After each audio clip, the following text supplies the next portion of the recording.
تو لوگوں کا کیا ہے نا، اگر آپ لوگوں سے اچھے طریقے سے بات کریں گے تو وہ آپ کو اچھا سمجھیں گے، اگر آپ تھوڑی سختی سے بات کریں گے تو وہ آپ کو برا سمجھیں گے. بس لوگوں کی جو ہے نا وہ سمجھ اتنی سی ہے.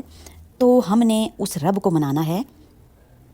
اس لیے اصل کامیابی لوگوں کی تعریف نہیں بلکہ کیا ہے ویورس، اللہ کی رضا ہے. اور ایک خوبصورت بات یہ بھی ہے کہ جو واقعی اچھا انسان ہوتا ہے وہ خود کو بڑا نہیں سمجھتا، اس کی تعریف کرتے ہیں اور دوسروں کو حقیر بھی نہیں جانتا.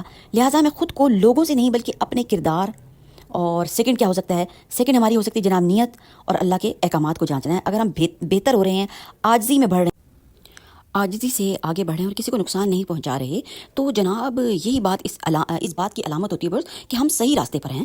ٹھیک ہے نا. اب اور باقی باتیں لوگوں پر چھوڑ دینی چاہیے، کیونکہ دنیا میں جتنے بھی لوگ ہیں نا ان سب کا اپنا دماغ ہے اور اپنی سوچ ہے. اور اگر ہم ہر وقت یہی سوچتے رہیں کہ لوگ ہمارے بارے میں کیا سوچ رہے ہیں اور ہمارے بارے میں کیا کہہ رہے ہوں گے، تو ویورز جینا جو ہے نا وہ بہت مشکل ہو جاتا ہے. تو کیا کرنا ہے ہمیں کیا کرنا ہے، جیسا کہ میں نے آپ کو فردر بتایا کہ اللہ اور اس کے رسول کی صلی اللہ علیہ وسلم کے احکامات پر چلنا ہے. تو سورت جو ہے الزمر کی قرآن شریف کی ایک آیت ہے، تو اس میں بھی اللہ تعالیٰ نے کہا ہے نا کہ جب دل ڈرتا بھی ہو اور امید بھی رکھتا ہو تو یہی ایمان کی علامت ہے اور یہ قبولیت کی سب سے بڑی نشانی ہے.